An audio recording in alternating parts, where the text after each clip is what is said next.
कोई ऑब्जेक्ट जब ऊपर फेंकी जाती है तो धीरे धीरे उसकी वेलोसिटी कम होगी और एक निश्चित ऊंचाई पे जाकर के उसकी जो वेलोसिटी है वो 0 हो जाएगी। शुरू में हमने जो वेलोसिटी दी वो u होगा और जब ऊपर जाएगी मैक्सिमम हाइट पे पहुंच गई, वहाँ पे वेलोसिटी 0 एक बार होगी। 0 जैसे ही हुई उसके तुरंत बाद फिर वो नीचे को आना चालू कर देगी। तो जो मैक्सिमम हाइट है वहाँ पे वेलोसिटी क्या हो जाएगी, 0 हो जाएगी।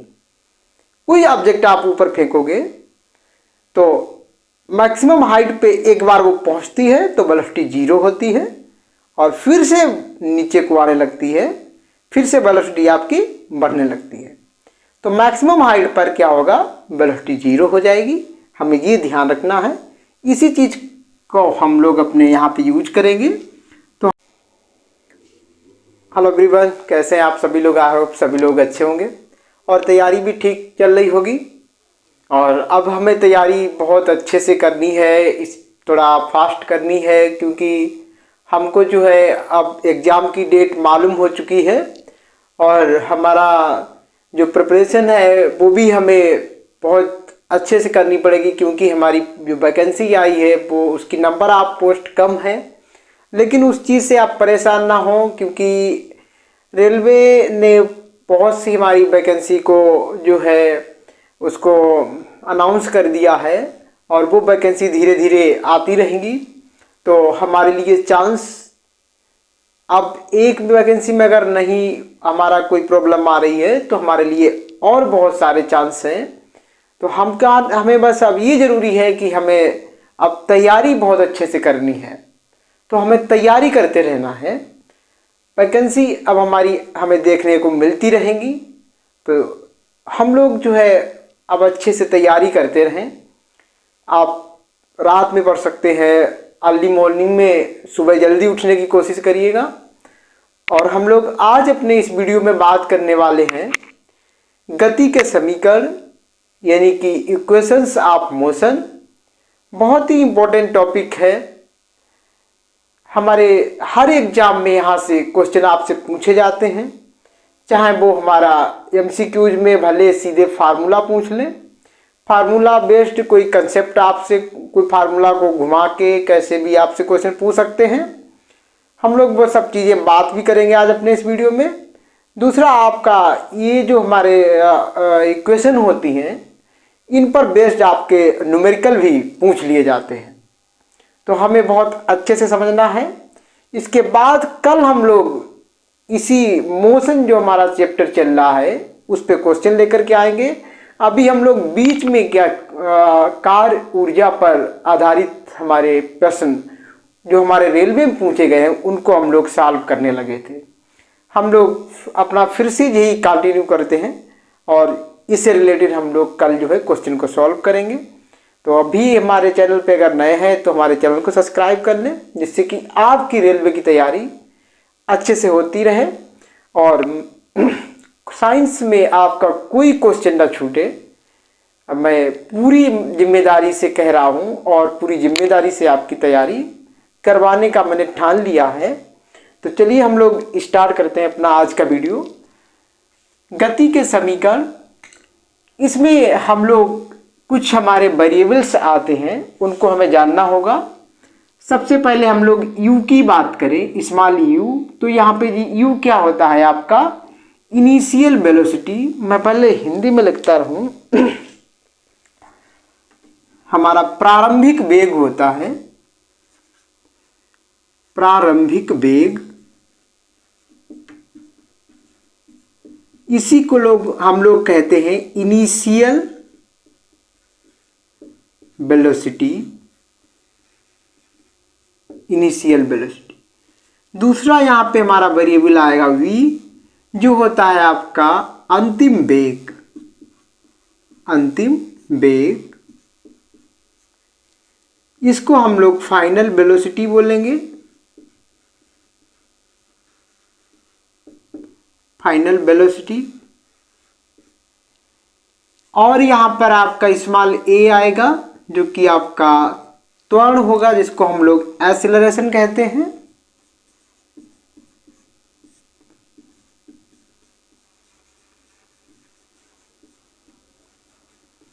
त्वरण यानी एक्सीलरेशन, और हमारा यहाँ पे टी होगा जो कि टाइम यानी समय होगा।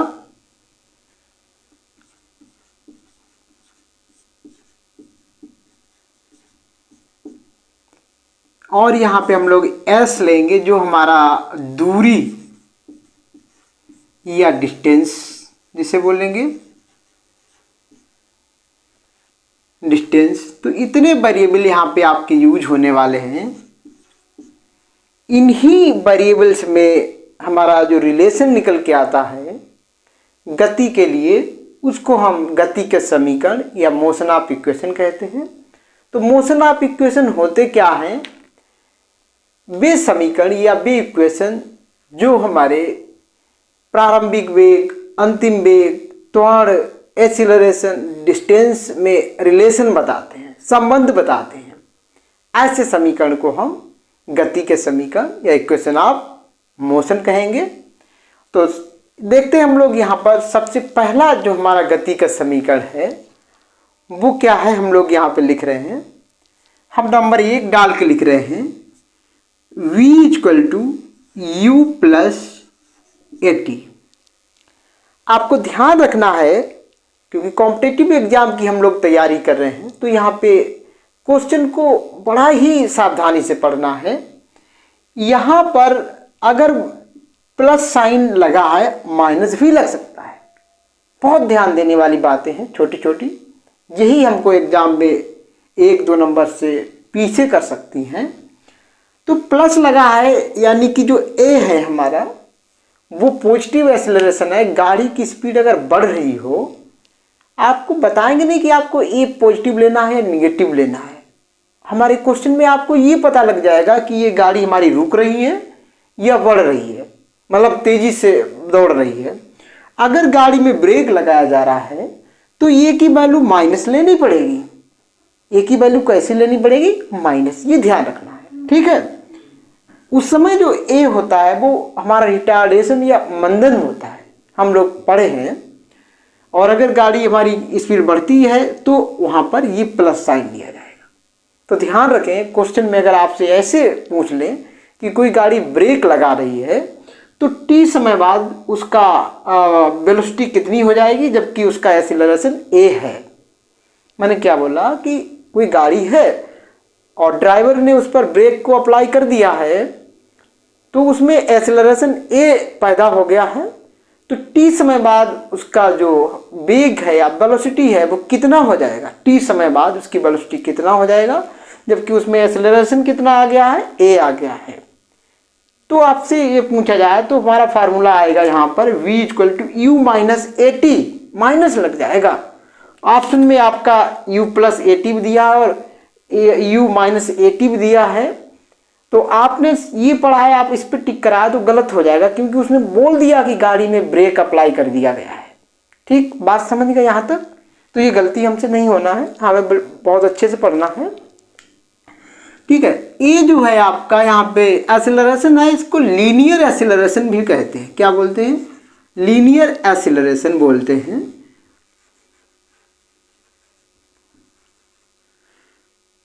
रेखीय त्वरण क्या बोलते हैं? रेखीय त्वरण। दो तरीके के त्वरण होंगे, एक हमारा रेखीय जो हमारी मूविंग ऑब्जेक्ट है, गतिमान वस्तुएं हैं, वो धरातल पे अगर गति कर रही हैं तो उनमें जो एक्सेलरेशन आएगा उसको लीनियर एक्सेलरेशन ए से डिनोट करेंगे। और ऐसी हमारी वस्तुएं जो कि अप या डाउन, अपवर्ड मोशन हो रही हो या डाउनवर्ड मोशन हो रही हो, मीन्स ऊपर को कोई ऑब्जेक्ट जा रही है या ऊपर से नीचे आ रही है, तो उस समय जो उसमें एक्सेलरेशन होगा वो ए वाला यानी लीनियर एक्सेलरेशन नहीं होगा। तब वहाँ पे जो एक्सेलरेशन होगा वो हमारा एक्सेलरेशन ड्यू टू ग्रेविटी या हम ग्रेविटेशनल एक्सेलरेशन बोलते हैं। तो वो वाला एक्सेलरेशन आएगा, उसको स्मॉल जी से डिनोट किया जाता है। हम लोग अभी उसकी भी बात करेंगे। पहला इक्वेशन हो गया है आपका u प्लस ए टी। अगर आपकी गाड़ी रुक रही, मैं यहां पे लिखे दे रहा हूं, if there is brake applied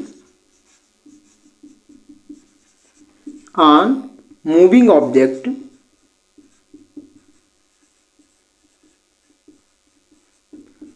then ये जो इक्वेशन बन जाएगी v equal to u minus A T, क्योंकि इस केस में जो हमारा a है वो माइनस का a लिया जाएगा। समझ गए पहली इक्वेशन। दूसरी इक्वेशन यहां पे हमारी होती है s equal to U T plus half A T square, पहला इक्वेशन। और ये रहा आपका दूसरा इक्वेशन। इसमें भी अगर गाड़ी हमारी रुक रही है तो एक ही जगह पे माइनस ले लोगे तो यहां पर माइनस आ जाएगा। ठीक है, ठीक है। अगला हमारा जो थर्ड इक्वेशन है वो इक्वेशन होता है आपका V square equal to you square plus 2as। ये हमारा थर्ड इक्वेशन ऑफ मोशन हुआ। ठीक है, तीन इक्वेशन हमारे होते हैं। एक और भी इक्वेशन यहां पे बन जाता है। ये हमारे गति के तीन मेन इक्वेशन होते हैं। एक इक्वेशन और होता है जिसमें हम लोग क्या करते हैं कि किसी क्षण पर, किसी सेकंड पर चली गई दूरी को निकाल लेते हैं। हिंदी में हम कहते हैं कि टीवे सेकंड में चली गई दूरी, इंग्लिश में कहेंगे टीथ सेकंड में चली गई दूरी। ठीक है, तो वो दूरी मतलब डिस्टेंस। तो उसके लिए क्या फार्मूला होता है, हम उसको यहाँ पे लिखे दे रहे, फोर्थ नंबर डाल करके वो डिस्टेंस हमारी होगी, उसे हमने यहाँ पे टी लगा दिया नीचे।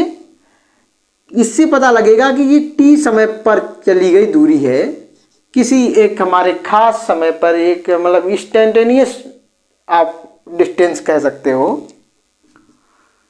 वो होता है U T plus 2t minus 1, half और लगेगा, हाफ 2t माइनस 1। ये इक्वेशन हमारा बन जाएगा। मेन आपके ये तीन इक्वेशन है, पहला, दूसरा और तीसरा। ये तीनों इक्वेशन आप ध्यान से देख लें, हमने लिखे, चौथा भी देख लें। ऐसे क्वेश्चन पूछा जाता है कि कोई हमारी गाड़ी है, उसमें u T plus half 2t minus 1 10वें सेकेंड में चली गई दूरी कितनी है, 5वें सेकेंड में चली गई दूरी कितनी है। तो हम लोग ये इक्वेशन यहाँ पे यूज कर लेंगे, जबकि उसकी इनिशियल वेलोसिटी, प्रारंभिक वेलोसिटी, प्रारंभिक वेग दिया होगा आपको। ठीक है, समझ गए। ये तो हमारी जो गति थी वो हमारी एक रेखीय गति थी, उसके लिए हमने लिखे। अब जब हमारी जो गति है वो गुरुत्व त्वरण के अधीन गति हो रही हो, मीन्स या तो ऑब्जेक्ट नीचे आ रही हो या फिर ऊपर जा रही हो, तो उस समय हमारा क्या इक्वेशन बनेगी वो हम लोग देखते हैं। यहाँ पे कुछ कंडीशन अभी हम लोग देख लेंगे। कंडीशन क्या कि जैसे हमने कोई ऑब्जेक्ट को ऊपर से नीचे को छोड़ा है, चलो वो तो फिर जब हम गुरुत्व त्वरण के अधीन गति पढ़ेंगे या गुरुत्व त्वरण जब काम करेगा तब हम जो इक्वेशन पढ़ेंगे तभी उनकी बात करेंगे, अभी इनको रोक दे रहे हैं। ठीक है, अब हम लोग वो इक्वेशन को हम यहाँ पे लिखे दे रहे हैं, क्योंकि शॉर्ट में लिख ले सकते हैं आप इनको। हम यहाँ पे हेडिंग डाल लें गुरुत्व त्वरण के अधीन गति, motion under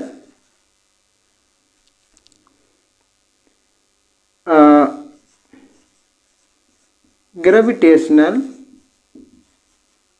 acceleration.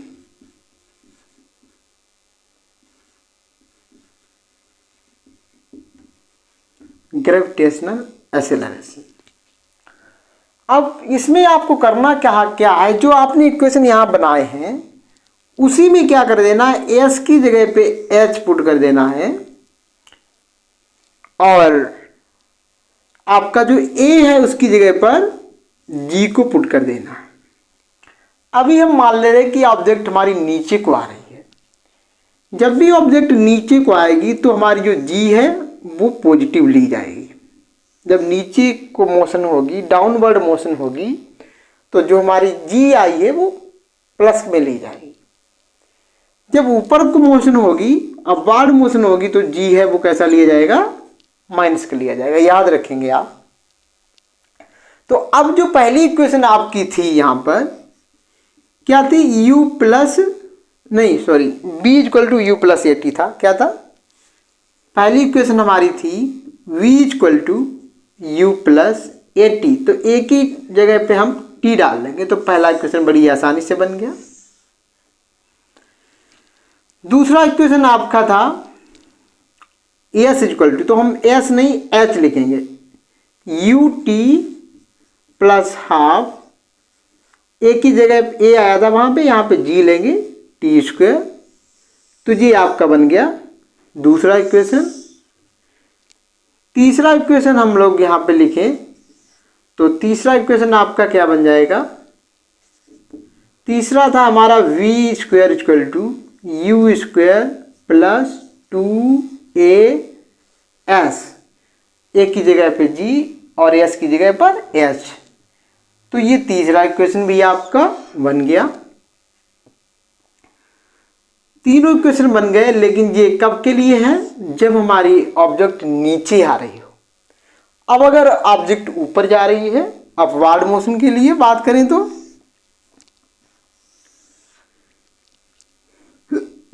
Upward motion,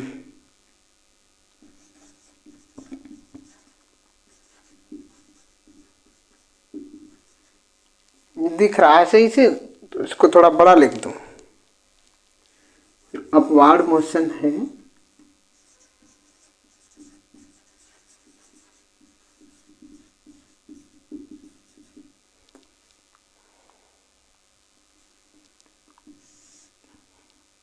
ऊपर की ओर जो गति हो रही है, गति, इसमें जब ऊपर जाते हैं तो हम जानते हैं कि जो हमारी जी है इसकी वैल्यू कम होती है, इसलिए जहां हमारा जी आया हुआ है वहां पर हम माइनस जी ले लेंगे। तो यही इक्वेशन आपके बन जाएंगे। पहला वाला बन जाएगा फिर आपका v equal to U minus G T, दूसरा वाला आपका बन जाएगा h equal to U T minus half G T square, और तीसरा वाला जो इक्वेशन आपका बनेगा वो बन जाएगा V square equal to you square minus 2gh। ठीक है। चौथा इक्वेशन मैंने यहाँ पे नहीं लिखा, वो भी लिखते रहे, जो कि हमारा एस टी इक्वल टू था, तो मैं एच टी लिखे दे रहे यहाँ पर, और यू टी हाफ लगाएंगे, U T plus half 2t minus 1। ठीक है। ऐसे यहाँ पर भी बन जाएगा चौथा वाला, सब दिख रहा है, दिख रहा है। H T equal to U T plus half 2t minus 1, इसमें हमारा डिफरेंस नहीं आएगा। ठीक है। तो ये इक्वेशन हमारी हो गई। यहाँ पे ए लगा रहता है ना, एक मिनट, इतना आप समझ गए हैं। अब इसके बाद कुछ हमारी कंसेप्ट हैं जो हमारे न्यूमेरिकल में बहुत ज़्यादा काम में आती हैं, और वैसे भी डायरेक्टली हमारी कंसेप्ट है फार्मूले बेस्ड, वो भी पूछ ली जाती है। तो क्या है वो कंसेप्ट, अगर कोई ऑब्जेक्ट हमारी नीचे से ऊपर फेंकी गई है तो उसके द्वारा मैक्सिमम हाइट कितनी कवर की जाएगी, कितनी मैक्सिमम हाइट उसकी कितनी होगी। तो उसके लिए फार्मूला क्या है, कभी कभी हमारा न्यूमेरिकल पूछा जाएगा, कभी कभी सीधा फार्मूला पूछा जाएगा। और अगर कोई हमारी ऑब्जेक्ट ऊपर से छोड़ दी जाती है, उसको धक्का नहीं दिया जाता है, हाथ में पकड़े हैं, मान लो बॉल है, उसको हमने छोड़ दिया है, फिर वो अपने आप से नीचे आ रही है, इसको हम बोलते हैं फ्री फॉल। क्या बोलते हैं? Free fall. तो जब फ्री फॉल हो रहा है तो उस समय उसके लिए जो है क्या इक्वेशन होगी, और ज़मीन पे जब वो टकरा जाएगी, मतलब टकराते समय उसकी वेलोसिटी क्या होगी। ठीक, जब ज़मीन पे आएगी तो टकराएगी जिस समय, वो उसकी मैक्सिमम वेलोसिटी होगी, वो क्या होगी। तो हम ये दो चीज़ें और सीख ले रहे हैं इस वीडियो में, फिर कल हम लोग इसी टॉपिक पे लेकर के क्वेश्चन आने वाले हैं। ठीक है, चलिए यहाँ तक अगर लिख लिया हो तो आप जो है इसको स्क्रीनशॉट चाहो तो स्क्रीनशॉट ले सकते हो। बाकी हम लोग फिर इसको इरेज करते हैं और वो बात हम देखते हैं क्या जो बात हमें आपको बतानी है। तो हमने पहला केस लिखा कि जब किसी वस्तु को नीचे से ऊपर फेंका जाता है, ऊपर की ओर,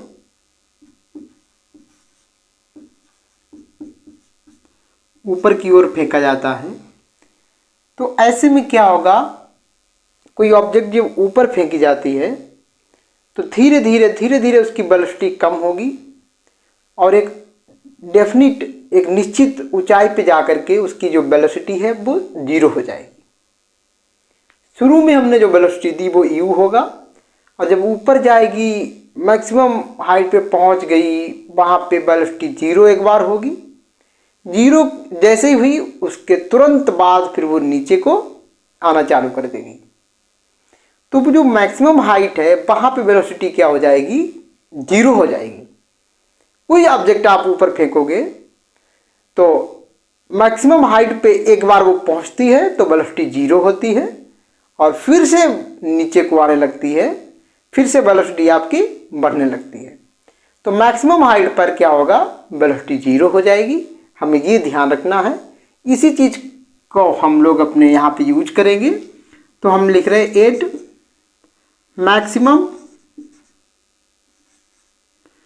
मैक्सिमम हाइट,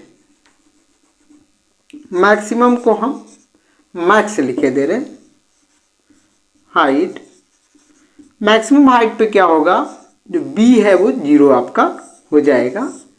जब b 0 हो जाएगा तो हम लोग अगर ये फार्मूला लगा लें, v square equal to you square, ऊपर फेंक रहे g माइनस ली जाएगी 2gh, ये फार्मूला होता है।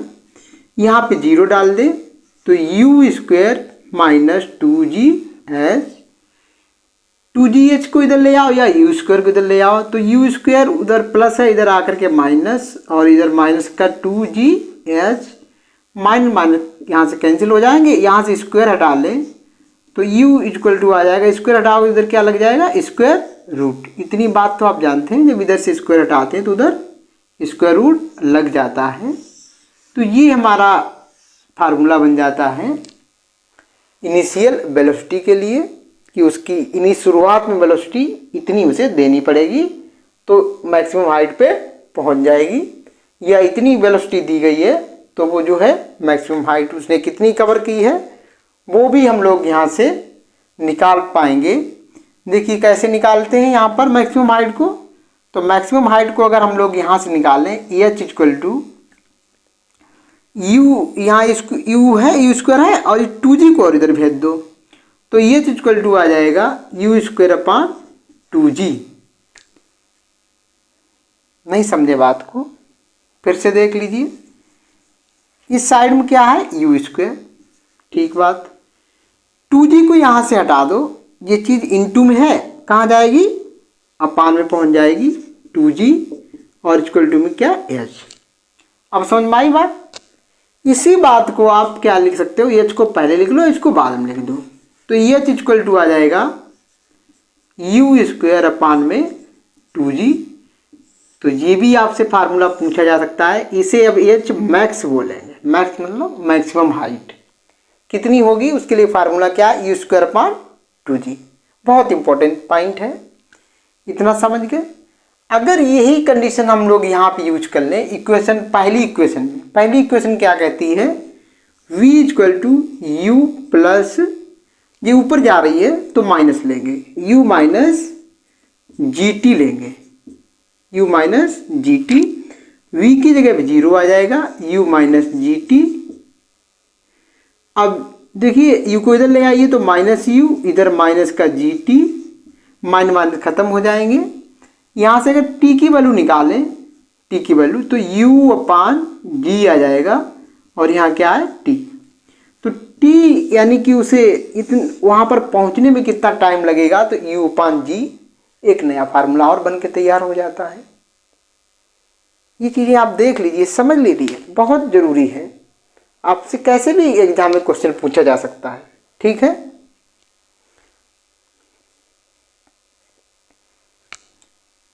ऐसे ही हम लोग अब जब हमारी ऑब्जेक्ट ऊपर जा रही है तो भी हम लोग क्या कर रहे हैं, ऊपर जा रहे हैं, नीचे आ रही है, उसके लिए भी हम लोग कंडीशन देख ले रहे हैं। तो दूसरा केस हम लोग यहाँ पे लिख रहे हैं, केस नंबर 2, जब किसी वस्तु को एक निश्चित ऊंचाई से छोड़ा जाता है, फेंका नहीं जाता, छोड़ा जाता है, छोड़ दिया जाता है।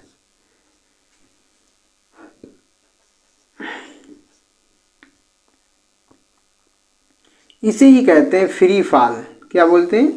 फ्री फॉल बोलते हैं, ठीक है। एफ फ्री फॉल, ठीक है, FR तो फ्री फॉल अगर हो रहा है तो उस कंडीशन में क्या होगा, तो क्या होगा, जो u होगा उसकी वेलोसिटी क्या होगी, 0 हो जाएगी, ठीक। तो अगर हम लोग ये फार्मूला यहाँ पे देख लें, क्या एक फार्मूला होता है v square equal to you square plus, नीचे आ रही है प्लस लेंगे 2gh, यू स्क्वायर की जगह पे हम 0 डाल दें, v square equal to you square की जगह हमने डाल दिया 0 प्लस 2gh। 0 को ऐड करो, कोई फर्क पड़ेगा इसमें? 0 को ऐड करने से कोई फर्क नहीं पड़ता है। अब यहाँ से अगर v की वैल्यू निकाल लें, v की वैल्यू निकालें, स्क्वायर हटा दो यहाँ से, तो ये इस पे स्क्वायर लग जाएगा 2gh, ठीक है। यहाँ पे u equal to square root 2gh, यहाँ पर v इक्वल टू 2gh। तो बात समझ में आ रही होगी, ठीक है। यहां से अगर हम कितना ऑप्शन डिस्टेंस कवर की चलने में, तो h की वैल्यू निकालें यहां से, देखिए h की अगर वैल्यू निकालें यहां से, तो 2g को हटा दो तो h इक्वल टू आ जाएगा। ध्यान रखो, h को अकेला करना है। जब भी मैं कहूँ कि इसकी वैल्यू निकालनी है तो उसको अकेला करो। अकेला कैसे होगा, जी 2g इसके साथ में, इसको इधर भगा दे तो 2g इंटू इधर अपान पहुंचेगा, तो h इक्वल टू आ जाएगा v स्क्वायर, हाँ v स्क्वायर अपान 2g, कितना आ जाएगा, v स्क्वायर अपान 2g, जब वो नीचे गिर रही है। और यहाँ पर u स्क्वायर अपान 2g था, ठीक है। बात समझ में आ रही है, ठीक है। हम लोग अगर जो हमारा पहला इक्वेशन होता है, पहला इक्वेशन क्या होता है, b equal to you plus, अगर नीचे आ रही तो प्लस लेंगे, b equal to you plus G T, अगर यहाँ पे वैल्यू डाल दें तो हम देखो क्या बन जाता है। हम लोग क्या जानते हैं कि एक होता है v equal to you plus G T होता है। अब चूंकि u यहाँ पे 0 है तो v इक्वल टू क्या आ जाएगा, जी टी आ जाएगा। और यहाँ से अगर हम g की वैल्यू निकाल लें तो v अपान टी आ जाएगा। g को अकेला करो, t को यहाँ से भगाओ, इनटू में है तो डिवाइड में हो जाएगी। क्या इतनी बातें आपको समझ में आ रही हैं? बिल्कुल समझ में आएगी। अगर आपने हो सकता पहली बार पढ़ा हो, बिल्कुल समझ में आएगी। एकदम आसान सी चीज़ें, मैंने आसान, बहुत कुछ है नहीं इसमें। अगर फिर भी हो सकता है कि कोई कैंडिडेट बिल्कुल नया हो तो थोड़ा कुछ लगे तो आप कमेंट कर सकते हैं, मैं दोबारा से फिर से चीज़ों को आपको समझा दूंगा। तो हम लोग आज इस वीडियो में इतना ही रखते हैं। कल हम लोग इस टॉपिक पर स्पीड या हमारी जो चैप्टर मोशन है उसके कुछ क्वेश्चन लेकर के आएंगे, जो कि हमारे रेलवे के पिछले एग्जाम में पूछे गए हैं, चाहे हमारा वो एलपीएन टेक्नीशियन हो या ग्रुप डी हो। ठीक है, तो कैसा लगा आज का वीडियो कमेंट करके बताएं, वीडियो को लाइक कर दें, अपने दोस्तों में शेयर कर दें। ठीक है, ये क्लास सिर्फ हमारी यहीं पे हेल्प नहीं करेगी, और भी जो हमारे बच्चे हैं जो छोटे क्लासों में, उनके लिए भी बहुत हेल्प करेगी। तो चाहे आप उनको भी शेयर कर सकते हैं। हम लोग मिलते हैं एक ऐसी ही वीडियो में, तब तक के लिए खुश रहिए, अपना ख्याल रखिए, बाय।